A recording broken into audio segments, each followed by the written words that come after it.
Parce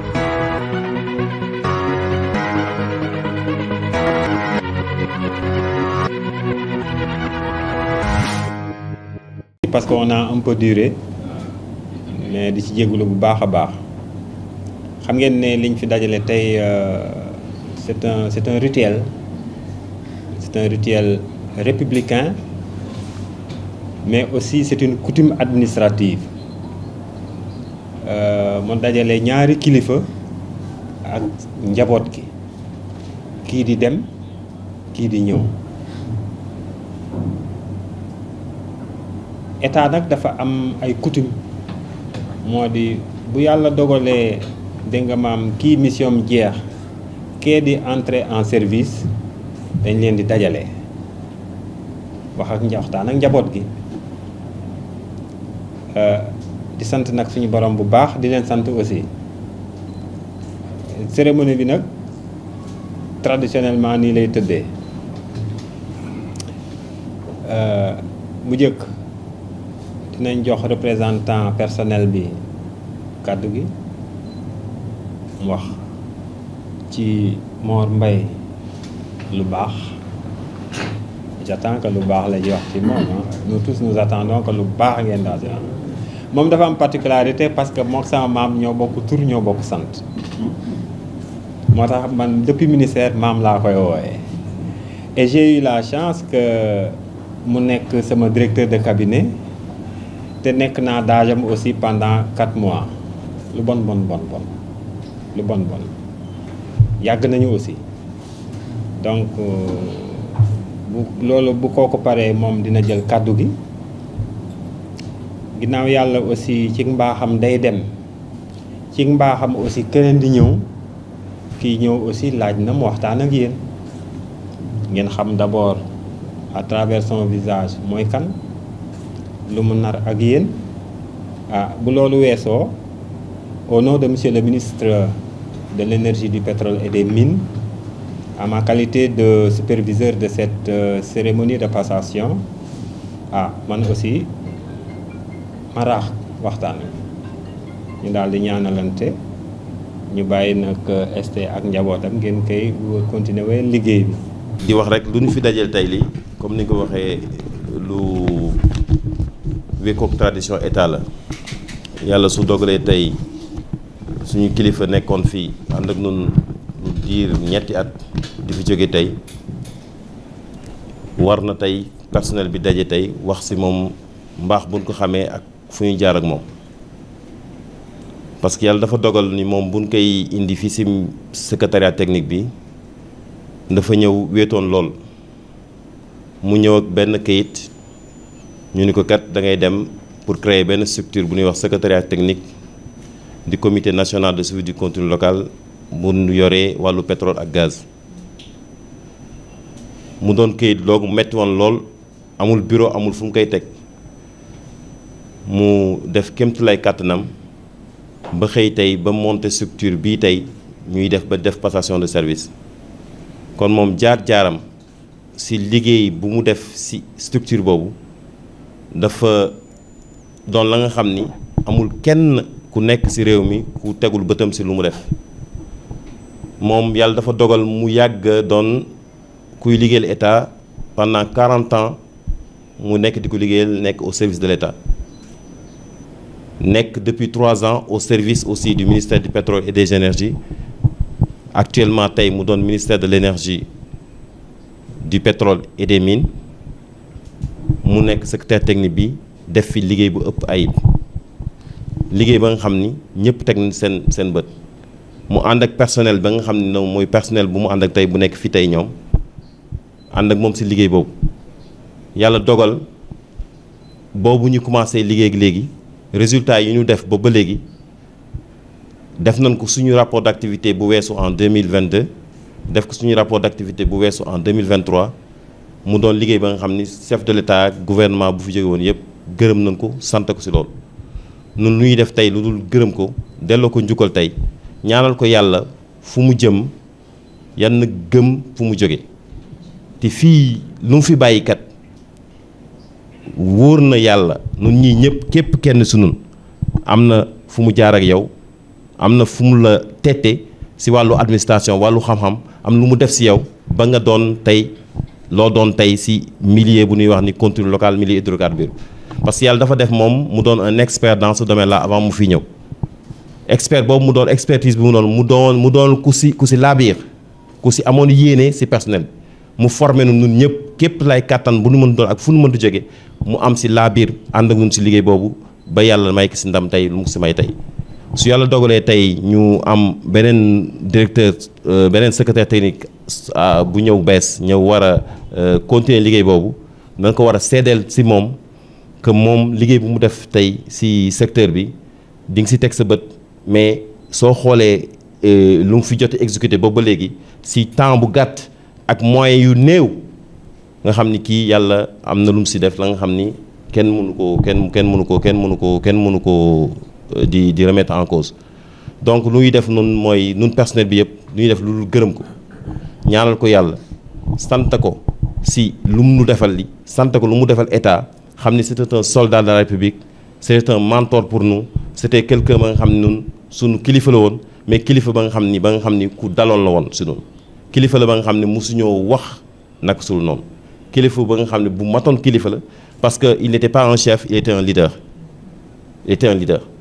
moom la ñu wan moom la ñu jàngal moom la ñu tettee ba lu ñu def ci structure bi tey ñu def ko tey yow mi ñëw tey nag Mor lu ñuy def lu dul yaatal la tamit dalal la ci jàmm xamal la tamit fii structure bi sa structure la nun tamit sa personnel ñoo fi nekk ànd ak yow ci liggéey boobu pour ñaanal la yàlla liggéey ba nga xam ne suñu secrétaire technique sortant bi muy Mor Ndiaye Mbaye moom la defoon fii ba fu àgg yi nga def ci sa kéemtalaay kattan àggale ko ci jàmm ba nga xam ni au bénéfice de toute la nation. loolu lay ñaanal yàlla di ñaanal yàlla Mor tamit fu mu jëm yal na ko yàlla defal ndam defal ko tawfiix defal ko daraja ba nga xam ne moo ëppul raw njootam di wax ni rek que l'État a besoin de lui toujours dans le secteur dañ koy wax ci yàlla tax parce que xam-xam loolu lay jariñ nit ki mën na jóge ci secteur bi tey jóge ci poste bi tey war a dem ci beneen poste peut-être mais mën na servir État ci yeneen anam ñu ngi koy ñaanal yàlla que le gouvernement puisse prendre en compte cela xam ni c'est un homme d'expert qui quitte un secteur mais qui doit rester aussi dans le secteur au bénéfice de toute la nation vraiment ñi ngi koy gërëm di ko ñaanal yàlla di ñaanal yàlla ñëpp di la ñaanal yàlla yow mi tamit ñëw fi bees yàlla xam ni sa njaboot nga fi fekk yàlla dogal na maag yow yàlla dafa def ñu xamante ñoo jàngandoo deuxième année ba DEA loolu yàlla dogal Mor yàlla xam na ni bu mu koy xam c'était au niveau du ministère du pétrole bu mu nekkee ministère de l'énergie bu njëkk bu mu nekkee directeur de cabinet man ma nekk Senelec noonu xamante buñ ko monté structure bi tamit ma ñëw dajeek moom mu ne ma kaay jàppale mi si liggéey bi ma jóg ñëw jàppale si liggéey bi moom la ñu dajal ñëpp fii moom la ñu ñëwee si liggéey bi. ci liggéey loolu naa si wax benn firnde sacrifice bu mu def pour ñu démarrer activité bi liggéey nañu pendant 6 mois yu nu amul salaire 6 mois yi nga xam ni moom mooy yëkkati xaalis boppam. yëkkati alul boppam di ñu jox budget de fonctionnement bu ñu njëkk a démarré moom moo yëkkati 800 000 francs jox ko raaf bi ni ko démarrer activité bi mu dem nun ñi amuñoon lu ñu añee lu ñu kii moom la doon jox chaque añ ñun personnel bi moo doon jox chaque añ lu ñuy añee lu ñuy kii def na sacrifice boobu si kii bi dem na wuti meuble yu ñuy def suñu bureau yi kenn kiiwu ko balaa kenn kii moo dem administration bu nekk fu nekk mu ñaan fa bureau ñaan fa kii ñu may ñu ay meuble ba ñu monter structure bi tey donc gàcce ngalaama moom parce que xaarul état rek pour démarrer activité bi daf ko démarrer avant état di ñëw si état bu mu ñëwee tamit les résultats sont là créé na fi plateforme de mise en relation créé na fi ce qu'on appelle l'observatoire du contenu local def na de telle sorte que activité ba nga xam ne lépp lu nga xam ni ñi ngi kiy def pour accompagner les entreprises tamit def na ko il a lancé ce qu'on appelle le plan Tagat pour accompagner 127 entreprises en l'année passée def na ko fii donc le bilan est totalement satisfaisant pour l'État ak pour ñun personnel bi lu mu defal personnel bi tamit mënuñu ko tudd lépp parce que non seulement permettre na personnel bi nun lu ñu waroon am si ay moyens ak yëpp taxaw na si ba yooyu ba loolu ñu am ko tey donc ñun ñi ngi sant yàlla bu baax si lu mu nu jàppalee si loolu di gërëm personnel bi di gërëm aussi administration bi yëpp di ko ñaanal yàlla daal di ñaan yàlla yan yàlla def lu gën si moom gën si njabootam merci beaucoup. naal yi nga xam ni sëñ Mbaye moom la defoon ñu ñaanal suñu xarit Mor Bakhoum mu yeggali ko ci jàmm yéen ñëpp ngeen fekkee ko muurloo ko Sénégal muurloo ko également Mor Bakhoum defe naa ñi ngi xamante depuis 1994 donc loolu tey yàgg na moom mi ngi commencé wax suñu xamante ak suñu jaar-jaar peut-être à l'université Gaston Berger de Saint-Louis mais ñoo bokkoon déjà CM Djibril Diaw ma xam ko ci fulla xam ko ci fayda xam ko ci bëgg liggéey xam ko également ci ku bëgg jàng nekk na nit koo xam ne tamit il est entier donc li mu xalaat li mu sentir li mu yëg loolu lay wane donc te loolu dafa am lu nekk lu am solo boo nekkee ak ay nit di liggéey ak nit cette transparence là pour moi moo war a rejaillir sur les rapports professionnels mais également sur les rapports humains donc ma koy seedeel loolu di dalal seen xel ci également ni suñ borom may na ko xam-xam may na ko dal boo xam ni lii ñu ko dénk incha allah am nañ yaakaar ni li ci nguur gi kilifa nguur gi li ci yéen ñii di personnel bi di séntu suñ borom dina ko def en tout cas loolu laa koy ñaanal bon li ñu jàngaloon mooy un juriste doit être précis clair et concis moo tax man foofu laa yemale mbir mi di leen wax ni kontaan naa trop merci beaucoup. Roba, conseil technique du ministre des Énergies, du Pétrole et des Mines, monsieur le secrétaire technique entrant, monsieur Mor Bakhoum. Comme vous le constatez, c'est un mort qui remplace un autre. Mais nous sommes tous vivants, alhamdoulilah. Dañu daje tey ci cérémonie boobu am importance comme ni ko Ibra waxee léegi di lu ñu miin nag lu ñu tàmm xam ci administration tàmm ko xam ci état noonu lay fonctionner ku nekk ci position ba dem ba war a dem keneen ñëw di la remplacer da ngeen di joxante ay lenge kon loolu mooy li nga xam ni moo ñu dajale tey ci cérémonie bi man nag am ci kanam mbooloo mi cant gu ma war a sant suñu borom te seedeel jël leen ci comme seede sant yàlla sant gu wóor a wóor ci fi mu ñu jaarale yëpp ba ñu agsi fii may ñu it ñu def lii ñu def ci tey gi bakkan ba tey ñu terminer ab mission boo nga xam ni bu am solo la ci wàllu pétrole ak gaz te autorités yi dénkoon ñu ko ñu nekkoon ci ñetti at ànd ak yéen di liggéey kon loolu buñ ko amee dañ ci sant suñu borom li ko jar a sante bari na trop dañ cee wax loolu rek nit ki bu juddoo yàlla may ko muy dund màgg def carrière professionnelle ba mën a taxaw ni def naa 40 ans de service yàlla fàttewu ko kon mën naa ni yàlla deseelatuma dara ci lu wér a wér kon maa ngi ko ci sant boo xam ne lott naa ci di leen ko seede di leen demander ngeen sant la ma ko tey nag comme ni ma ko waxee may dalal sama rak di Mor Bakhoum mi nga xam ni tey moom la autorité yi dénk pour mu continuer liggéey bi ñu doon def sunu xel dal na ci am nañ ci yaakaar trop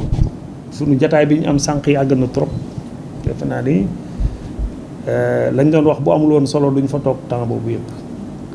loolu dinaa ci ñëwaat jombul lu mel nit nag teewe naa ko ba tey ndax ci carrière bu toll noonu boo xam ne presque 25 ans yi ci administration laa ko def ak secteur parapublic def 15 ans ci privé kon lu ma tàmm lu ma miin la di fekke ko ci diggante ay nit def ko man mii sama bopp it muy lu normal lu am solo ma nag di yëkkati cant di ko jëmale ci président Macky Sall bi nga xam ni moo ma confié woon mission bi di ci sant aussi président Diomaye son excellence Bassirou Diomaye Diakhar Faye mi nga xam ni tey moom la yàlla teg ci bopp réew mi mu war a continuer moom it liggéey bi nga xam ni ñi ko fi jiitu ñëpp tàmbali woon nañ ko noonu la àdduna di doxi di leen sant boole kon ak cant ndax confiance dafa am solo day lu diis trop te bénéficier nañ ci confiance boobu di nag yeesal aussi sama cant ci acteurs institutionnels yi waa ministère ndax biñ ma nommé comme ni ko góor a waxee léegi benn këyit lañ ma jox ci bureau ministre bi ma génn li ci des lépp ay nit a ma jàppale ba mu taxaw ñi ci jiitu mooy waa ministère ma la koy seede monsieur le conseiller fekk nga lépp direction des hydrocarbures conseil technique yi GES Petrogaz ñëpp a ci jàpp ak kër Pape qui est là et témoin dañ doon ñëw sama bureau spontanément kenn ku nekk ñëw di ma indil li nga xam li nga mën ci affaire bi li nga si xalaat loolu tawfeex la boo xam ni vraiment na ngeen leen ko jot li maa ngi leen di sant ñoom ñëpp di leen gërëm membre du conseil national de suivi du contenu local mooy sunu organe de pilotage nga xam ni mën naa ni ñooy suñuy kilifa lu secrétariat bi technique bi tëral bara muy wéy dañ leen ko yóbbul ñoom ba ñu saxal ko conseil boobu aussi amel naa leen cant ñoom ñëpp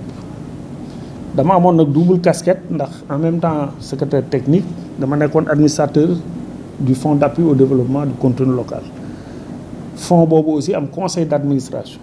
ñooñu aussi boobu ba léegi ñuy jàppale ñoo mën a tax ñu fonctionner parce que wàllu budget bi ñuy mën a tax a fonctionner ci ñoom lay bàyyi ko ci biir loolu it taxawaloon nañu lu tudd guichet unique ndax état bi suñu mission la bokk doon ay structure u état lu mat fukk ak ñett yoo xam ni ku ci nekk am na lu la état sant ci nga war a koo taxawee ci jàppale entreprise yi seen développement ñooñu aussi bi ñu ñëwee dajale nañ leen ku nekk joxe sa représentant ñu mettre en place guichet unique boobu ñoom it ñu jàpp ci liggéey bi ba am na lu mu jur ndax wax nañ leen programme tàggat bi nga xam ne def nañ ko ak INPG programme d'AMEL bu xam ne def nañ ko avec ADPME te di continuer di liggéey ak ñoom 3FPT am nañ fa un programme important de reconversion de jeunes pêcheurs pour def leen ay marins de l'offshore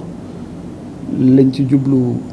c'est deux objectifs c'est d'abord régler un problème qui se pose au niveau de ces communautés qui disent que pétrole bi gaz bi am lu mu leen xañ ci seen wàllu liggéey kon war nañ xool ab réponse ñu leen war a taxawoo mais it xale yi nga xam ne ñu ngi jël gaal gi tey di ci dugg te ñun ñëpp ñu am ci suñu njaboot yu ciy dem ñooñu xëy na lu mel noonu dina leen jox espoir ba ñu mën a toog ñooñu kon ñoom tamit maa ngi leen di sant bu baax ñi nga xam nit ñooy acteurs yi nga xam ne ñoo nekk ci secteur bi muy société yi ñuy tuddee généralement donneur d'ordre donc société ñi am licence ak seeni sous-traitants ñoom tamit liggéey nañoo ak ñoom liggéey goo nga xam ni vraiment mucc na ayib ndax bu ñu nanguloon wuy suñu ci liñ leen woo mooy loi ak règlement yu bees yi nga xam ne indi nañ ko doon na jafe trop jafe woon na sax certes mais mujj nañ quand même ñëw fekk suñu ci loolu kon ñooñu ñëpp daal maa ngi leen di sant bu baax a baax a baax ni ko góor a waxee bi ñu ma falee 7 avril 2021 donc ci condition yooyu laa déparé woon ak benn kayit léegi naa sax am waxtaan wu amoon ci kaw am ku ni waa ji kayit gu weex lañ ko jox ak bic nañ ko xaar dans quelques mois ba xam lan la ciy bind kon ñii toog nii ak acteurs yi ma wax dimbali nañ ma ba ma bind dara xaw ma nag ce que ça vaut mais bind naa ànd na ma ak ñoom bind ñoom ñëpp kon loolu maa ngi leen ciy gërëm ñoom ñëpp di leen sant aussi taxawalu kër gi am na histoire ni ko góor a waxee léegi bi ñuy départ amuñu dara dañ dem lijjanti patrimoine bâti bañ jox ñu benn local bañ demee ba yaakaar ni war nañ cee mën a dugg problème am ndax boobu dañ commencé dama am loolu dinaa ko souligner aussi acteur bu ma njëkk a recevoir ci secteur bi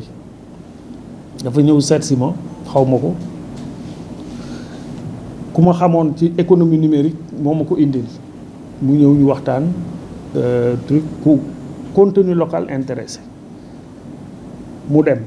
quelques jours après wala ci semaine bi mu woowaat ma ni ma dafa bëgg a ñëw man ko waa ñëwal mu ñëw boobu maa ngi ministère ba tey ci bureau bi ñu ma abaloon mu ñëw fekk ma fa ni ma man kat dox naa ay jéego xam naa ni li nga bëgg a taxawal lu yombul dox naa ay jéego ci gars yi ba am naa dara man souvent damay wax sax di tudd société bi mais wóoruma ne ci société bi la ko jëlee ni ma indi naa 10 millions ni ñuy def dama koy wax fii publiquement pour ñëpp xam ko ma ne ko mais c'est très bien mais man 10 millions nu ma koy jëlee parce que man structure là aw ma comptable aw ma gestionnaire aw ma j'ai personne j'ai pas de compte bancaire voilà mais mun ma en tout cas lijjanti naa ko ba mu ngi fi pour t'appuyer man ko léegi da nga koy téye am naa local bu ma patrimoine jox te dina soxla aménagement defe naa liy gën a simple sax mooy nga yónnee ma entrepreneur ñu ànd ma wan ko li ma bëgg mu def loolu yónnee ma entrepreneur am mu ànd ak moom dem wan ko local bi wax ko li ma bëgg mu def travaux yi jàpp naa ni sax la mu fa def ëpp na loolu parce que yéen xam ngeen lañ fa def ci ay aménagement maçonnerie toj tabaxaat ak ay aluminium corps d'état yëpp carrelage yëpp amoon cet acteur là je l'identifie à SSB souvent moo doon wax SSB la c'est Idrissa il s'appelle Idrissa Faye il est membre de SSB mais je sais pas s'il l'avait fait sous le nom de SSB ou non c'était la deuxième fois ñu gisante dafa important nga xam loolu monsieur le secrétaire technique pour xam ni am na ci acteurs yi ñoo xam ne aussi c'est de grands patriotes bu muy def loolu seentuwul dara ci man joxewuma ay marché musu fi gagné marché d'ailleurs xamuma mais xam na importance su contenu local il a fait ce geste un autre bu jar aussi souligner bi ñu aménagé foofu ba installé wu fa 2021 2022 mu taw mu am inondation on a pris presque 1 mètre et quelque 1 mètre 80 d'eau waaw 1 mètre 80 d'eau oto yi nekkoon ci biti les véhicules 4x4 étaient complètement engloutis complètement donc effort yi ñu defoon yëpp yi góor a doon wax dugg fu nekk dem abbi fii ñaan fële ay bureau ba taxawal kër gi yooyu yëpp naaw am na ci document yu dem beaucoup de choses dem un autre acteur ñëw moom aussi je venais de le connaître je l'ai rencontré je crois au King Fahd ci benn rencontre ci benn événement atelier après il est passé au bureau c'est un acteur portuaire c'est le DG de STN il est venu me dire waxal li nga soxla ci équipement ma jënd ko c'était très gênant je pouvais pas je peux pas bu insisté ma ne ko bon écoute je vais t'envoyer l'équipe ñu xool ak un prestataire ku mën a fournir ay bureaux on a besoin de quelques équipements mu jëndal ñu ko kon loolu bon ab témoignage bu ma ci bëgg a def rek pour nga comprendre un peu fi ñu jaar yëpp donc c'est de l'histoire quand même qui mérite d'être racontée ñooñu comme je dis STN non plus amu fi marché amul marché ci secteur bi mais ils l'ont fait et xam naa ni patriotisme moo tax ñu def ko du woon lu ma leen ji avant xaw ma leen woon amuñu woon benn relation biñ tàmbalee liggéey bi nag li ci jiitu woon mooy renforcer réglementation bi juriste ngeen loi bi def nañ ko def décret d'application yi bi ñu ñëwee war a mettre en œuvre on s'est rendu compte qu'il fallait repréciser certaines choses donc il fallait brèche bi ñu loi bi jox muy def ay ligne directrice on en a élaboré pour mu mën ñu permettre donc ñu def liggéey bi donc loolu aspect bu important la buñ ci def bi ñu jógee ci loolu outils yi nga xam ni moom la ñu war a liggéeyee bi ci jiitu di plateforme d'intermédiation bi boobu aussi dañ ci liggéey tout de suite loolu moom it ci li ñu chantier yi njëkk am la man ak Pouy parce que lui c'est le responsable IT ñu def ci liggéey bu am solo concevoir plateforme bi ak yëpp dem outil aussi ku ñu accompagner pour développer la première version booba amuñu compte bancaire amuñu budget amuñu dara donc on a pu le faire avec l'appui du FDSUD le fonds de développement du service universel des télécommunications loolu moo tax tey ñu am plateforme boobu mooy suñu outil principal de travail yokk nañ ci ay yëf observatoire national comme ni ma ko doon waxee léegi aussi plateforme bi c'est un outil dynamique chaque année dinañ ci génne ay versions yu bees fi mu ne ren ñi ngi préparer lancer la 3e version. ci plateforme bi actuellement on a plus de 337 entreprises qui sont inscrites et actives. En 2022 on en avait enregistré 188 pour un total de 433 millions et demi. 2022 2023 346 pour un total de 586 millions et 2024 on est à 544 millions de collectés à partir de la plateforme. Donc ci accompagnement bi ak développement wu compétences yi aussi def nañ ci lu xaw a am solo ndax wax naa leen programme tàggat bi wax naa leen ADPME li ñu def ak ñoom mais aussi xale yu ñuy envoyé woon ñu dem defi ay certification au Ghana ñuy wax Bossuet envoyé nañ leen ñu dem defi ko ñëw et cetera donc yooyu yu am solo la yoo xam ne liggéey nañ ko ci investissement locaux yi aussi faciliter nañu collaboration entreprises locales yi ak secteur financier bi surtout notamment le secteur bancaire pour ñu mën a am ay financement mais aussi appuyer nañ leen pour ñu mën a bokk ci opération yi ndax loolu mooy beneen aspect bu gën important ci liggéey bi mooy fexe ba nga xam ne opportunité yi loi bi jox entreprises locales yi ñu mën ci joti et aujourd'hui bu ñu chiffrer li nga xam ni entreprises yi gagné nañ ko depuis le début jusqu'à maintenant c'est autour de 500 milliards au moment où l'État attend son premier franc dans le partage de revenus. Nous on a impacté sur l'économie nationale à cette hauteur-là et c'est pas exhaustif parce que ci organisation wu activités yi li ñuy wax structure arborescente renversée moom la loo gën di wàcc muy gën di yaatu donc loolu la ñu ci am donc am na beaucoup d'entreprises yoo xam ne ci ruissellement wu activités yi ci la ñu am ay marché ci la ñu am ay activités gagné nañ ci donc de l'argent pour dire que le contrôle local mi ngi impacter réellement l'économie nationale. Pour le financement rapproché nañ leen ak banques yi ni ma ko doon waxee pour que ñu am des produits adaptés ndax banques yi ni ñuy leblee dëppoowul ak ni activité pétrolière di marché loolu wax fexe nañ ba ñoom ñu comprendre ko ba am na ci banque yoo xam ne fi mu nekk nii ñi ngi def ay produits yu bees yoo xam ne adapté ci activité bi ñaari kii yi nga xam ne moo ci gën a important mooy fexe ba joxe crédit bi gaaw ñu mën a am crédit 48 heures ou 72 heures maximum mais aussi alléger li nga xam ni mooy garantie yi ñuy demander entreprise yi loolu je pense que am na lu ñu ciy réussir une banque comme Ecobank dinaa ko citer parce que c'est une banque partenaire ils ont tellement apprécié li ñuy def ak ñoom ba bi ma waxee ak ñoom négocier pour ay besoins yu ñu am notamment pour gën a développer le capital humain ak ay outils numériques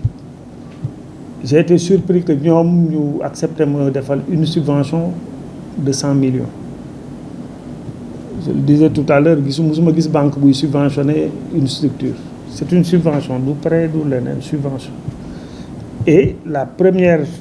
le premier décaissement de 20 millions a été quasiment acté kon loolu aussi ci résultat yi nga xam ni am nañ ko ci liggéey bi la ci activité promotion continue locale bi def nañ atelier yu bari ay visites ay webinaires organiser nañu vraiment beaucoup de rencontres avec des acteurs sectoriels pour développer aspect yooyu yëpp. Sur le plan international aussi def nañu beaucoup de promotion du contenu local di dem di participer ci ay rencontres internationales yoo xam ne bu ci nekk li ñuy impressionné toujours mooy bu ñu accès dañuy jox place boo xam ne on se demande pourquoi ñu jox ñu ko parce que ñun bokkaguñu ci pays producteurs yi bokkaguñu si woon donc fi ñuy dajee ak ñi ñuy dajal ñun ñooy toujours ñi mujjee ñëw ci classe bi et pourtant on nous donne une place importante dans tous les ateliers yu ñuy mettre en place panel yi dañuy bëgg sénégalais participer ci ba fi mu nekk nii aujourd'hui j'ai reçu des appels ak benn invitation bu jógee Nigéria où ils insistent pour ñu participer ci un atelier bu fay am le premier bii xam naa ne xat na de ce qu'on leur a dit finalement mais c'est pour dire que le rayonnement au niveau international aussi surtout ci wàllu contenu local nekk na une réalité ba tax ñu signé avec notre homologue nigérian le NCDMB moom mooy suñu homologue am taxawaay la ci économie Nigéria ñu signé ñoom benn protocole d'accord benn manifeste of understanding pour opérationnaliser ko yónnee naa leen ren ab requête pour ñu dem ci phase opérationnalisation pour ñu accompagner ñu ci ñetti aspect benn bi mooy élaboration stratégie bi de contenu local beneen bi c'est sur la formation du capital humain ñu mën a jël ay xale fii yóbbu leen comme ñoom yàgg nañ ci ñu mën leen former foofu ils ont fait plus de 60 ans de production et l'autre c'est que ci dem yi ñu fa dem dañu gis ay outils yu am solo yu ñu am yoo xam ne xëy na sax dépassé na contenu local mais lu mel ni DH dina ko soxla ak état bi surtout pour superviser la production ak xeet yu demee noonu l'idée c'était aussi de voir dans quelle mesure la ñu mën a profiter ci seen outils yooyu mun leen indi adapter leen par des trucs d'intégration yu informaticiens yi di def pour mun ko adapter et utiliser ko fii au sein pour le pays donc loolu aussi nekk na lu ñu jot a def maintenant ci wàllu chiffres yi bon def nañ ko ci rapport yi d'activités yi et autres je pense que pour les emplois cumulés bu ñu xoolee bi ñu tàmbalee ba léegi ci projet yi ñu am bu ñu boolee yëpp on est à autour de 8195 emplois par local yi nga xam ni direct entreprise yi gagné nañ ko ci activité exclusive en fin 2022 c'est 367 milliards quand même donc loolu intégré wul les parts yi nga xam ne am nañ ko dans les participations yi ñu am dans le régime mixte réalisation yooyu nag suñ ko mënee def c'est parce que on a eu une équipe très patriotique très engagée souvent les gens me posent la question ñaata ngeen damay ticket toujours pour répondre parce que soo leen ko waxee duñ ko gëm soo ne on est 18 personnes tout compris ak le support et tout ak cœur de métier ak lépp dina xaw a jafe gëm au vu des résultats li ko mën a mayee rek mooy engagement nag li tax équipe am ko motivation la ak atmosphère de travail bu favorable j'insiste beaucoup sur ça que l'atmosphère de travail soit assainie soit permettre aux gens d'éclore leur expertise et tout leur potentiel et wax dëgg yàlla du ma leen remercier mukk assez Gora wax na ko au début les gens avaient démarré sans salaire di liggéey ci conditions yu metti di utiliser nos propres moyens suñuy oto bopp lañ doon utiliser yëpp pour mun a am résultat yooyu ñi nga xam ni ñoom laa si njëkk a am comme collaborateur ñoom ñii la Gora Pouy madame Diouf madame Mbodj c'est les premiers yu ñëw ak maintenant ñi ñu fekk si ñëpp nekk ñoo xam ni vraiment c'est du personnel de qualité très très très engagé monsieur le secrétaire technique le secrétariat technique est mon bébé et notre bébé moom lañ lay dénk fi nekk di mais dama lay dénkaale aussi njaboot gi voilà dama lay koy dénkaale vraiment du ñu def sur autosatisfaction que nangam parce que on veut toujours nous inscrire dans une logique d'excellence opérationnelle et de compétence de performance améliorée tout le temps def nañ dara mais li des moo ëpp il y a encore beaucoup de choses ce secteur technique defe naa bi ñu génnee sur rencontre bi ba moytul ngoondu nelaw parce que xam na oui parce que un peu li ñu dal xaw na ko dal parce que day dajale deux structures yu bees war leen démarrer ci benn c'est comme si il démarrait quelque chose de nouveau avec toute la réflexion bi war a sous-tendre loolu man bi may ñëw fekkoon naa réflexion ñu def ko ba pare dañ ma ñëw rek ñu jox may kayit ni ma tegalal mais aujourd'hui vous devez faire la réflexion et ne pas vous tromper de la fusion bi ngay def pour deux secteurs yu am ay réalités différentes ak des approches différentes mais am nañ ci yaakaar trop parce que déglu nañ la aussi et xam nañ ni dina dem bu yàlla dimbalee dina dem fu kawee suñu njot donc des na lu bari à faire ni ma ko waxee sànq féliciter la pour li nga choisir lu war la xëy na mais man dans le cas d'espèce li may privilégié mooy ñaanal la nga àttan mission bi parce que li ñuy wax yenn bi woyof moom daanaka jarul ñaan pour ku amul ambition la yenn warul woyof dafa war a diis li ci important rek mooy yàlla téeñal ki ko yenu ba mu mën koo dëkkand kon loolu laa lay ñaanal di am njort bu rafet nag ni yàlla dina ko def parce que waaw ñu ci am njort bu rafet te di ko ñaan nag di terminer nag ci encore une fois les collaborateurs bu ma leen remercier mukk suffisamment ci tàmbalee ci les chauffeurs ba ci le coordonnateur général ñoom ñëpp sacrifié woon nañu pour ñu mën a agsi fii li ñu man ak li ñu mënul def nañ ko pour ñu agsi fii kon mënuma lu dul di leen sant te di ñaan ku ma leen santle di leen ñaanal aussi yàlla mu gën leen jàppale. Je disais à mes amis du secteur du numérique parce que jóge naa fa plusieurs fois dem ñëwaat. La dernière fois on me disait cette fois-ci moom xam nañ ni c'est définitif bon je leur disais dama dem ci secteur bële mais dañ ma adopté looloo mën a indiwaat ma delluwaat fa kon man nañ considérer sax loolu donc man je me considère aujourd'hui comme un membre de ce secteur-là te bëgguma ko quitter incha allah. Donc je suis là et disposé à accompagner ci li nga xam ni état bi réew mi ak autorités yi may nañ ma mën ko xam parce que lii yëpp suñ ma tegul woon ci position yooyu du ma ko xam et li ma ci xam mu la ma man ko yëpp ci nit ñi laa ko xamee donc ci laa ko mënee wax ji gudd na mais je tenais quand même à c'est normal faire un peu un bilan de ce qui a été fait pour mu doon li nga xam ni moom lay teg ci loxo sama successeur may sant ñëpp di gërëm ñëpp voilà di leen ñaanal bonne continuation merci. di remercier vraiment ST ci dalal bi ci accueil bi di remercier la également ci ñaan yi donc ku la dégg xam ne ñaan yi sa xol nga ko jëlee di wax vraiment amin par rapport à cette générosité. bi ñu tëjoo on a fait 3 heures de temps discuter nañ lu yàgg et durée discussion bi c'était surtout par rapport ak disons non seulement c'était je dirais même au-delà de l'aspect passation de service mais générosité bi nga wone ci expérience bi nga accumulé pendant toutes ces années partagé ko ak man bi nga xamante ne nii mooy maa ngi ñëw wax nga ni yaa ngi may ñaanal daf may rappeler rek biñ ma nommé sama benn xarit bu baax ku ma jege actuellement nii mi ngi Rwanda talibé Murit mu ne ma sëñ Mor du ma la félicité dama lay ñaanal te di la ñaax loolu ça veut tout dire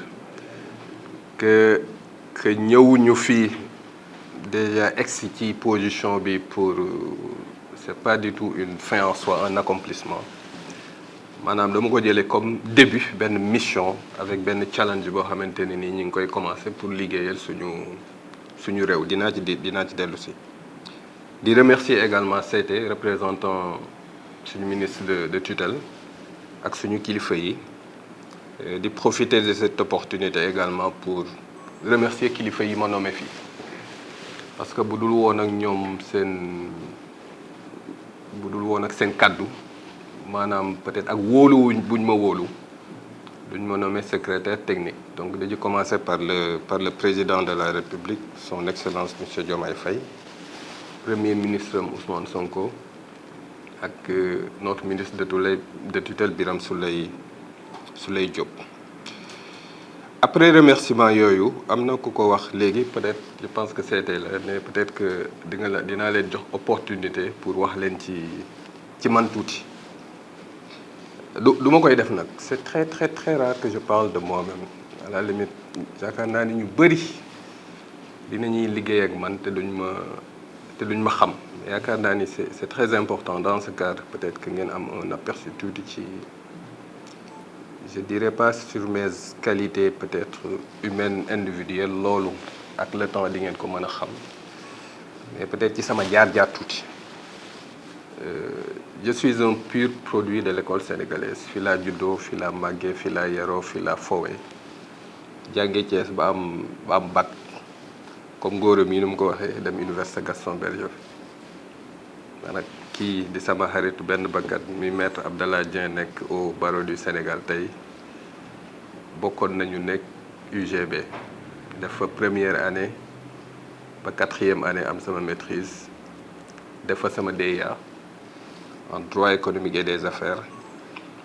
bi ma paree laa dem Suisse à l'université de Lausanne def lu ñuy tuddee LLM c'est un master spécialisation en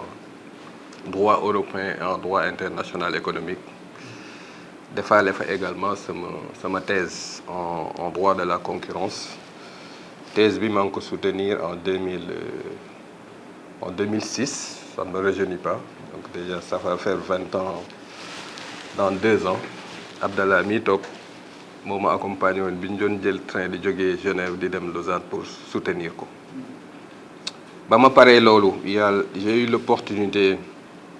bi ma doon def sama thèse def séjour de recherche Allemagne def naa fa 1 année 2 ans ba ma paree loolu tamit dem naa États-Unis pendant 1 année def fa une spécialisation en propriété intellectuelle international IP Law liggéey fa pendant 1 année dans un cabinet d'avocat retourné waat Munich ñu woowaat ma fay liggéey au niveau de l'administration centrale comme chercheur senior suñu institut de recherche de 2009 à 2019 10 ans avant may jël décision individuelle ne damay ñibbi ci Sénégal commencé liggéey à l'université mais en même temps di accompagner les États les organisations internationales UEMOA CEDEAO CNUSET Mali Zimbabwe Malawi donc sur le plan international maanaam yàlla daal def na ni voilà j'ai eu l'opportunité ci sama domaine de compétence muy droit de la concurrence propriété intellectuelle droit de la régulation accompagné ci état yu bëri ak organisation internationale yu bëri lu ma doon jox vraiment satisfaction sur le plan personnel mais également sur le plan professionnel ma def également beneen confidence biñ may nommé fii en tant que secrétaire technique dama doon préparer sama passation de service au niveau de mon institution pour être le directeur du pôle qui est en charge de la recherche parce que UNCHK bi ma nekk donc dañu développer recherche bi jusque-là j'étais le directeur par intérim de l'école doctorale boo xamante ni nii comme contrainte yi la rek dañoo jël arrêté de mise en place de la structure donc c'était à moi un peu de développer la structure de la mettre en place donc contrainte yi ngay wax en termes disons de défi pour teg dara mu dox am na lu ma ci xam tuuti peut-être que c'était dans des secteurs différents ak échelle bi nga xamante ni c'est également différent di la gërëm di la sant ci liggéey boobu nga def parce que je me sens très lucky nan la tuddati encore chanceux ñëw fekk ne tout est mis en place et que actuellement nii dañuy dérouler rek ak disons le défi supplémentaire bi nga wax et loolu wax naa ko ce matin bi ma rencontré secrétariat technique mine que maintenant le défi mooy ñu réfléchir en termes d'une structure parce que léegi benn structure la il y a pas de secrétariat, il y a plus de secrétariat technique en charge des hydrocarbures et un secrétariat technique en charge des mines. Nous avons un seul secrétariat technique. Et loolu c'est un défi boo xamante ni nii dinañ ci war a liggéey. di la féliciter ci liggéey bi nga def li koy firndeel mooy tout ce que vous avez listé en tant que réalisation, tout ce qu'il y a en tant que projet sur lesquels on doit travailler, et toutes les initiatives qui ont été prises dans ce secteur-là. J'ai consulté le procès verbal très attentivement. Xam nga ñun juristes yi moom dañuy lire bu baax a baax. Mais vraiment j'ai été très satisfait du travail qui a été accompli. Et loolu également di la ci feddali maanaam félicitations yi nga xamante ne ni man maa ngi la koy adressé. ñëwuma fi pour ne damay ñëw dans un terrain boo xamante ni nii dara amu fa. Pour man ma philosophie mooy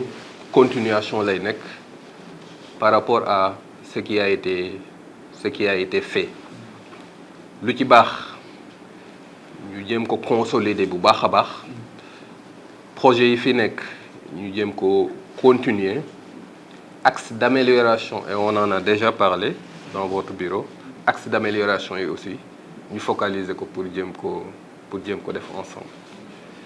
Et je pense que le premier défi en ce moment mooy déjà sur le plan institutionnel faire de sorte que, et encore une fois ça je le réaffirme, que ñu réfléchir en termes en fait d'unité dans le sens où on va passer de 2 secrétariats techniques en une seule. Ça va peut-être créer des incertitudes, des doutes, mais je pense qu'ensemble quand même on va réfléchir pour mettre en cohérence tout ça. Et il y a 2 dimensions. Il y a la dimension administrative, on en a parlé, donc voilà, mettre en cohérence les ressources humaines. Mais il y a les dimensions techniques également, parce qu'on est obligé maintenant d'avoir une politique cohérente par rapport à 2 structures, 2 secteurs qui de prime abord sont différents. Le secteur des hydrocarbures et le secteur des mines. Donc di leen personnel bi di leen sant di leen gërëm ci accueil bi. di leen wax ni ñëwuma fi en tant que moi ça me dérange toujours quand on m'appelle patron. Je ne suis pas un patron. Pour man ku ci nekk moom laay wax en fait ci liggéey bi c'est des responsabilités qui nous sont confiées.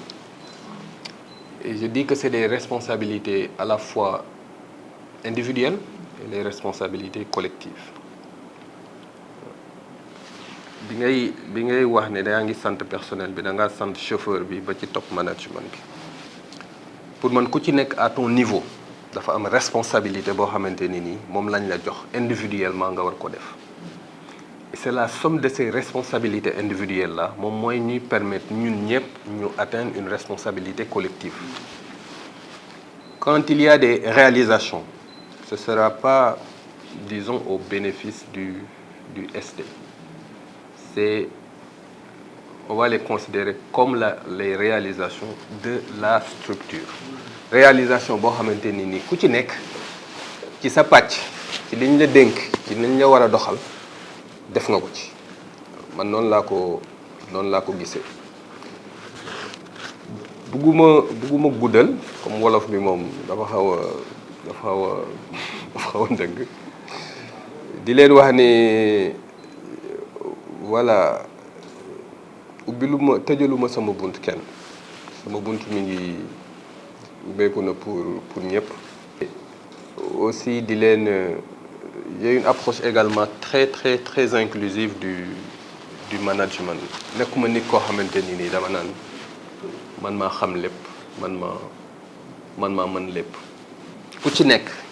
domaine bi nga nekk la nga fa mën dinaa def de sorte que ma génne 200% ci li nga mën pour le compte du travail. Moi c'est comme ça que je vois les choses. Donc pour ne pas guddal di leen remercier encore une fois di remercier vraiment sama turando pour la générosité dans le partage, di réitérer mes félicitations di gërëm également di sant monsieur Ba tey la ñuy door a gisante ce matin. Durant tout le processus de préparation de la passation ñu ngi doon communiquer également mu dalal ma yaatal ma jox ma ay informations yu pertinentes par rapport par rapport au secteur et également liggéey bi ñu ko dénk également boo xoolee ni mu koy defee nga xamante ni nii kii daf ko dirige def de main de maître di profiter ci opportunité bi également pour reconnaître sama xarit bi boo xamante ni nii voilà on a beaucoup partagé muy le coordonnateur général monsieur maître Lo di gërëm également maître Abdallah Dieng mi nga xamante ni nii suñu c'est pas un hasard bu mu nekk fii man ñi ma jege am na ñoo xamante ni nii bon voilà bu fi nekkee rek am na lu tax connaissance bi c'est depuis plus de 30 ans maintenant loolu du démb voilà pour ne pas guddal daal donc di ko tënk fii xam ni daal on aura l'occasion ñun ñëpp collectivement échanger sur beaucoup de sujets individuellement également dinaa jël sama temps ku ci nekk dans ton domaine dans ton secteur on va travailler étroitement ensemble donc c'était loolu laa amoon lu ma ci sànni jërëjëf.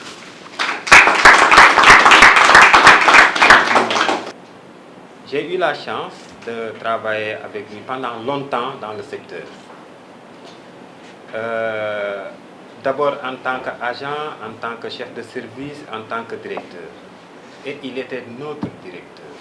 en tant que directeur de cabinet. Ñu xam ko mu nekk mag mu baax mag mu lewet mag mu am un commerce facile, un bon pédagogue, un bon père de famille.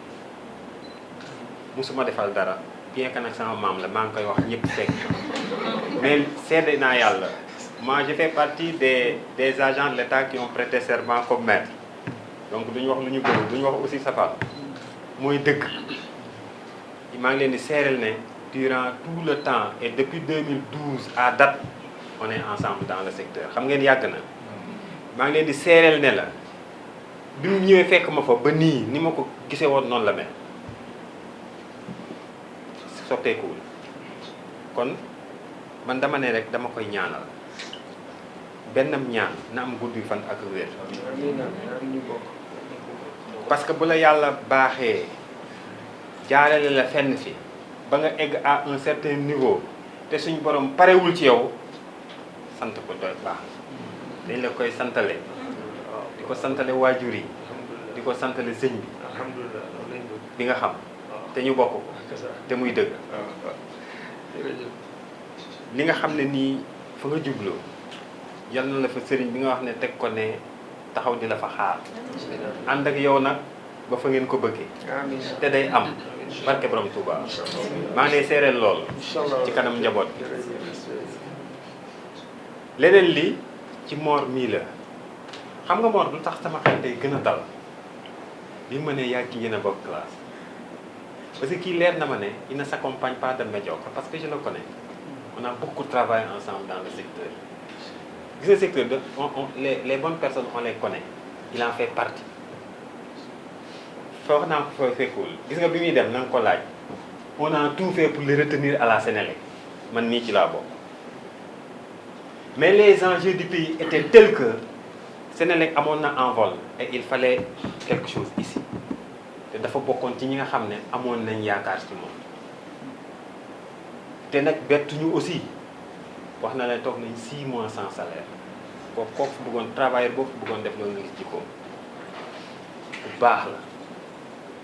te comme yéen a jàngandoo ànd ba tey nii yow kii aussi ku baax la te gis nga nag lenn am na maître xam nga pourquoi ma wax la jëlal parole bi parce que kii day door a ñëw yéen a ngi koy door a gis le plus souvent on ne peut pas parler de soi parce que borom xam-xam yi dañu ne pour nga wax sa bopp sax dafa jafe mais ki la xam moo la mën a waxal looloo tax buur yi daan am ku leen di waxal la métaphore juste la métaphore pour dire yow sa niveau de proximité ak moom parce que yaa ko xam tey li nga ñu wax ci moom